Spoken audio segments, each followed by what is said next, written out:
자, 토요일 아침입니다. 오늘 BBS 셋째 날이고요. 또 오늘 이렇게 단기 선교 또 훈련 또 새벽 기도부터 시작이 되는 날입니다. 오늘 주시는 말씀으로 우리가 서로 힘을 얻고 또 교훈을 받으면 좋겠습니다. 요나서 1장 1절에서 10절의 말씀입니다. 기도 제목 한번 따라합니다. 하나님을 피하지 말고 따라가게 하소서. 아멘. 성도 여러분, 또 청소년 여러분, 우리에게는요 하고 싶은 일이 있고 하기 싫은 일이 있어요. 그런데 꼭 해야 되는 일인데 하기 싫어서 일부러 피해본 적이 있나요? 그 일로부터 도망간 적이 있나요? 숙제가 하기 싫어서 뒤로 미루고, 부모님과 대화하기 싫어서 방문을 닫아버리고, 하나님이 원하시는 것을 알면서도 모른 척 했던 적은 없나요? 사람은 이런 불편한 현실을 피할 수가 있어요. 그러나 하나님을 피할 수는 없습니다. 오늘 본문의 요나는 하나님을 모르는 사람이 아니에요. 하나님의 말씀을 들은 선지자였습니다. 문제는 요나가 하나님의 뜻을 몰랐던 것이 아니라 알면서도 하기 싫었다라는 것입니다. 그 결과 어떤 일이 벌어집니까? 오늘 이 본문에 나오는 요나의 이야기는 바로 우리의 이야기일 수 있어요. 자, 이 말씀을 통해서 우리에게 주시는 교훈 우리 나눠드리려고 하는데, 우리 청소년들은 제가 나눠드린 우리 페이퍼 있죠? 네, 잉글리시로 버전으로 된 페이퍼를 보시고 말씀을 따라가시면 좋겠고, 우리 성교 훈련 받는 청소년들은 끝나고 우리 나누는 시간을 가지면 좋겠어요. 자, 첫 번째로 주시는 교훈은 하나님의 말씀보다 내 감정을 따라갈 때 하나님과 멀어진다라는 거예요. 때때로 하나님의 뜻과 내 감정이 같이 가지 않을 때가 많이 있어요. 하나님의 뜻과 여러분의 감정이 같이 갈 수 있기를 주의 이름으로 축복합니다. 하나님은 요나에게 니느웨라고 하는 곳으로 가라고 말씀하셨어요. 그런데 니느웨는요, 요나가 가장 가기 싫은 곳이었어요. 원수의 나라였기 때문이에요. 이 아수르라고 하는 나라의 수도가 니느웨인데, 이 아수르 나라는 이스라엘 나라를 괴롭혔어요. 그렇기 때문에 요나는 이 니느웨로 가는 것을 싫어했습니다. 어떻게 보면 당연한 감정이죠. 자기를 괴롭히고 자기에게 상처를 주는 사람을 좋아할 수는 없지 않습니까? 근데 때때로는 하나님이 내가 상처받고 고통받은 그런 일을 당했음에도 불구하고 그 사람에게, 원수 같은 사람에게 찾아가서 하나님의 사랑을 전하라고 할 때가 있다라는 거죠. 그래서 요나는요, 하나님의 뜻보다는 자신의 감정을 선택했어요. 가기 싫다. 내가 왜 그 일을 해야 되지? 저 사람들은 벌 받아야 될 사람들이야 라고 생각하고, 그 결과 요나는 니느웨가 아닌 다시스라고 하는 곳으로 향합니다. 향한다기보다는 도망간 거예요. 하나님을 피해서 도망간 겁니다. 그것이 오늘 우리가 1절에서 3절의 말씀인데, 하나님을 피해서 도망가는데 일이 잘 풀려요. 여러분, 일이 잘 풀린다고 해서 하나님이 허락하시는구나 라고 생각하면 착각이에요. 그래서 오늘 1절부터 3절까지 말씀을 한번 읽어봅니다. 다 같이 3절까지 시작. 여호와의 말씀이 아미떼의 아들 요나에게 임하니라. 이르시되 너는 일어나 저 큰 성읍 니느웨로 가서 그것을 향하여 외치라. 그 악독이 내 앞에 상달되었음이니라 하시니라. 그러나 요나가 여호와의 얼굴을 피하려고 일어나 다시스로 도망하려 하여 욥바로 내려갔더니 마침 다시스로 가는 배를 만난지라. 여호와의 얼굴을 피하여 그들과 함께 다시스로 가려고 뱃삭스를 주고 배에 올랐더라. 요나는 하나님 뜻보다는 자기 감정을 따라갑니다. 근데 자기 감정으로 따라가는데 일이 잘 되는 거예요. 우리도 마찬가지입니다. 하나님 말씀보다 내 감정을 따라갈 때가 많습니다. 하나님은 용서하라고 하는데 화가 나서 거절합니다. 하나님은 예배의 말씀을 우선하라고 하는데 다른 것이 더 예배보다 중요하게 느껴집니다. 하나님은 정직하라고 하시는데 손해보기 싫어서 타협할 때가 있다는 겁니다. 여러분, 순종은 하나님 말씀을 모를 때 어려운 것이 아니라 알면서도 하기 싫을 때 순종이 어려운 거예요. 자, 적용을 해보죠. 적용. 지금 하나님께서 내게 순종하라고 말씀하시는 영역은 무엇입니까? 우리 청소년들, 하나님이 나한테 순종하라고 이렇게 가르쳐 주시는 말씀들이 있죠? 어떤 말씀인지 한번 생각해 보세요. 요나는 니느웨로 가라는 하나님의 명령이 싫었습니다. 니느웨는 원수의 도시였고 심판받아 마땅한 사람들이었기 때문입니다. 그러나 하나님은 요나가 보지 못하는 것을 보고 계셨어요. 요나는 니느웨의 죄만 보았지만 하나님은 니느웨 사람들이 회개하고 구원받을 수 있는 가능성을 보고 계셨다는 거예요. 그러니까 우리가 보는 눈과 하나님 보는 눈이 다르다는 사실을 기억해야 돼요. 우리가 순종하기 어려운 이유도 비슷하죠. 우리는 지금 눈앞에 불편함과 손해만 보지만 하나님은 그 순종 뒤에 있는 더 큰 계획과 더 큰 축복을 준비하고 계실 수 있다는 것을 우리가 생각해야 돼요. 할렐루야. 하나님이 시킬 때는 결국 나쁜 거 시키지 않잖아요. 내게 어렵지만 순종하면 하나님이 상상할 수 없는 놀라운 축복을 주세요. 아, 내가 순종하길 잘했구나. 순종하길 잘했구나. 예를 들어서 어린아이는요, 병원에 가서 주사를 맞기 싫어합니다. 주사는 아프고 무섭기 때문이에요. 그러나 부모는 압니다. 지금의 잠깐의 아픔이 아이를 건강하게 만든다는 것을 알고 있어요. 그런데 아이는 이해가 안 되지만 엄마가 나를 사랑하는 줄 아니까 어떻게 해요? 엄마를 따라서 따라가는 거예요. 그래서 주사 맞고 나면 아픈 것도 병든 것도 사라지고 또 바이러스도 들어오지 않고 건강한 몸이 된 거잖아요. 신앙도 그렇습니다. 하나님은 때때로 우리가 이해되지 않는 길로 인도하세요. 용서하기 싫은 사람을 용서하라고 하고 손해를 감수하면서 정직하라고 하시면서 편한 길보다는 어려운 길을 선택하게 하십니다. 그 순간에는 손해처럼 보이지만 하나님은 우리를 더 성숙하게 하시고 더 큰 은혜와 축복으로 인도해 주시는 것이에요. 사랑하는 여러분, 요나보다 더 크신 하나님께서 여러분의 앞길을 이미 다 보고 계심을 여러분 믿으시기 바랍니다. 여러분이 보지 못하는 내일을 하나님은 보고 계시고 여러분이 알지 못하는 선한 계획을 여러분을 위해서 준비하고 계심을 믿으시기 바라요. 그때 여러분이 말씀하시는 순종이 어렵더라도 그 하나님의 계획과 하나님의 뜻을 믿고 순종하는 것이 중요한 줄 믿습니다. 두 번째로는요, 두 번째로 주신 경우는 하나님을 피해 도망가는 길은 결국 더 아래로 내려가는 길이다. 4절 5절 말씀을 다시 읽어보면요. 4절 5절 여호와께서 큰 바람을 바다 위에 내리심에 바다 가운데에 큰 폭풍이 일어나 배가 거의 깨지게 된지라.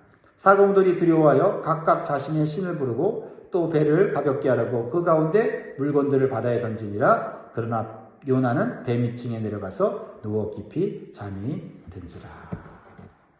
여러분, 오늘 본문에서 반복되는 단어가 있어요. 뭘까요? 내려간다는 거예요. 내려간다는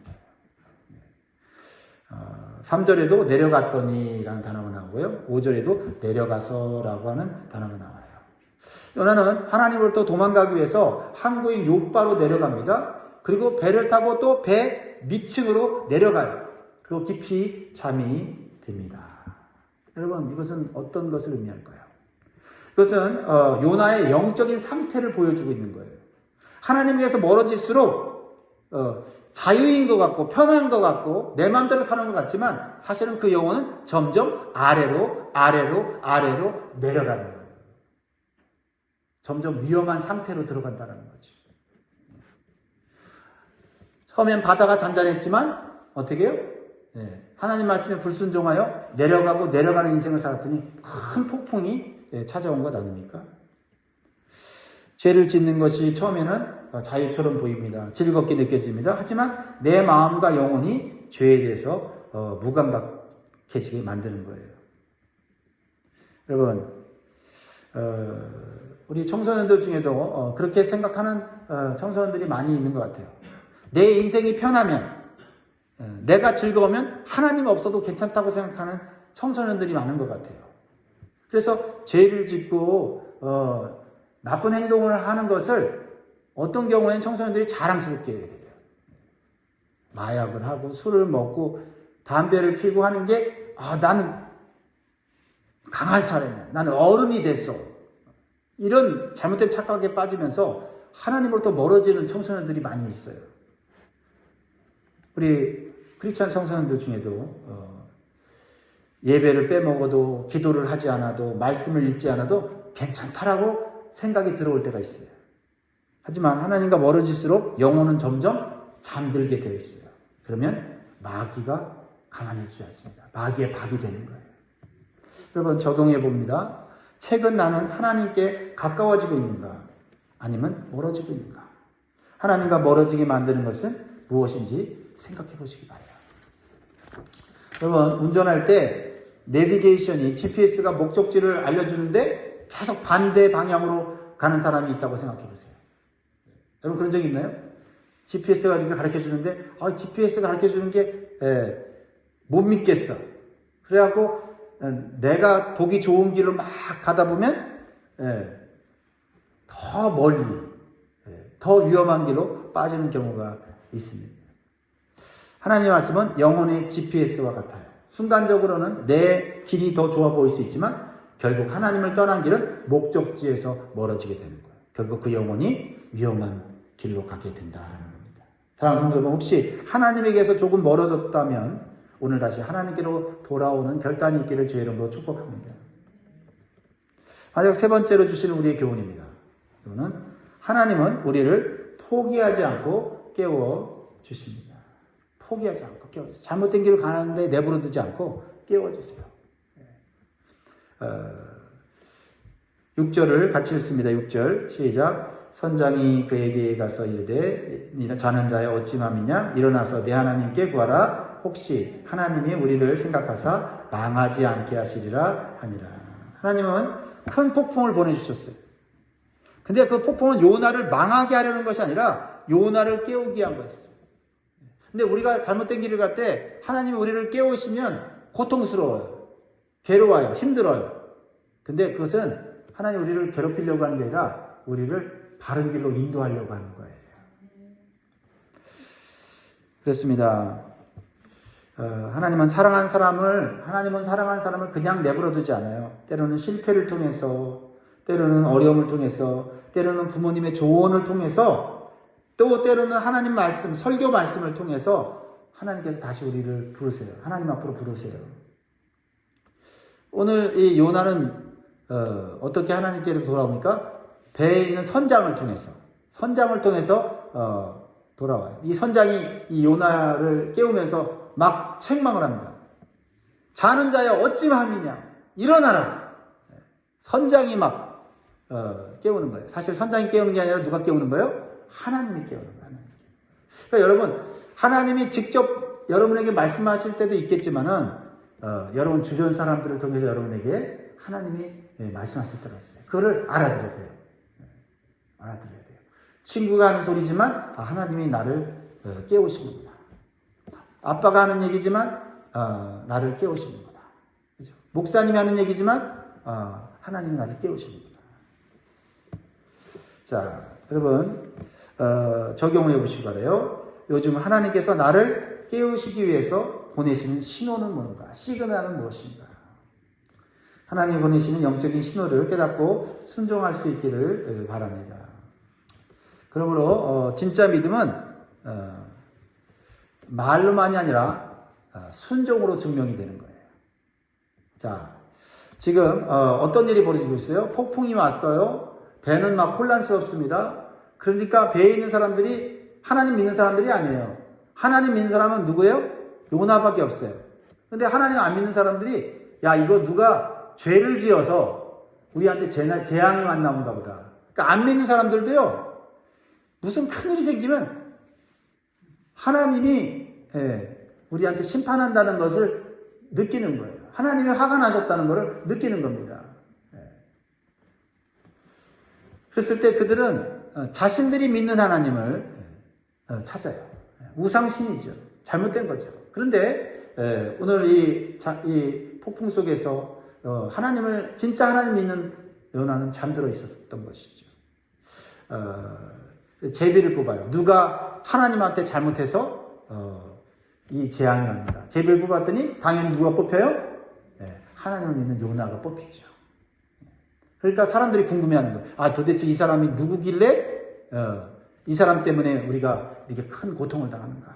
그러니까 9절을 보세요. 그러니까 요나가 이렇게 대답해요. 대답은 굉장히 잘해요. 그가 대답하되 나는 히브리 사람이요 바다와 육지를 지으신 하늘의 하나님 여호와를 경외하는 자로다. 자신의 신앙 고백이 완벽해요. 오늘날 말하면 나 하나님 믿는 사람이에요. 나 예수님 믿는 사람이에요. 이렇게 말하는 거예요.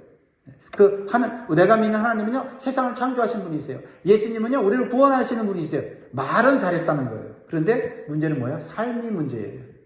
삶이. 입술로는 하나님이 누군지 알면서도 실제로는 하나님으로부터 피하여 도망가고 있고, 내가 하고 싶은 일을 하고 하기 싫은 일을 안 하는 거예요. 그래서 배에 탄 이방인들이 깜짝 놀라서 두려워서 물어요. 오늘 보면 마지막 10절이죠. 10절 뭐라고 했어요? 10절 시작. 자기가 여호와의 얼굴을 피함인 줄을 그들에게 말하였으므로 무리가 알고 심히 두려워하였는데 네가 어찌하여 그렇게 행하였느냐 하니라. 네가 어찌하여 그렇게 하였느냐. 너 하나님 믿는 사람이 왜 그렇게 행동했느냐 라고 말하는 거예요. 오늘 우리에게도 하나님이 이런 질문을 하실 수 있습니다. 정말 하나님 믿는다면 왜 순종하지 않냐고 물으시는 거죠. 믿음은 교회에서 하는 말로만 증명되지 않아요. 학교에서, 가정에서, 친구들 사이에서 혼자 있을 때 어떤 선택을 하는가가 증명이 됩니다. 여러분 적용을 해보세요. 내 신앙 고백과 실제 삶이 일치하고 있는가. 요나는요 하나님에게서 도망치려 했습니다. 그러나 결국 발견한 것은 하나님이 자신을 쫓아오고 계셨다는 사실이에요. 그것은 무엇을 의미합니까? 하나님의 심판이 아니라 하나님의 사랑이었다는 거예요. 하나님은 요나를 포기하지 않으셨습니다. 부모가 자녀를 포기하지 않듯이 하나님도 하나님의 자녀를 포기하지 않으세요. 혹시 여러분 하나님에게서 멀어져 있습니까? 해야 할 일들 순종하기 싫어서 혹시 도망가고 있습니까? 기억하십시오. 하나님은 여러분을 벌하기 위해 찾으시는 것이 아니라 다시 품어주시기 위해 찾으시는 줄 믿습니다. 여러분 우리의 신앙의 모델이 누굽니까? 예수님입니다. 예수님은 하나님께 끝까지 순종하셨어요. 요나가 도망가는 길을 예수님은 걸어가지 않으셨어요. 예수님은 끝까지 십자가가 너무 힘들고 고통스럽지만 하나님의 뜻에 순종하여서 결국 우리를 구원하셨습니다. 그러므로 우리는 하나님이 말씀하실 때 때때로는 하기 싫고 또 하나님 감동하실 때 그 일이 내 감정에 맞지 않아도 순종하게 된다면 그 순종 속에는 하나님의 놀라운 축복이 아름다운 미래가 있는 줄 믿으시기 바랍니다. 자, 오늘도 우리에게 주어진 일들 기쁨으로 즐거움으로 잘 감당할 수 있는 저와 여러분 되기를 주의 이름으로 축원드립니다. 기도하겠습니다.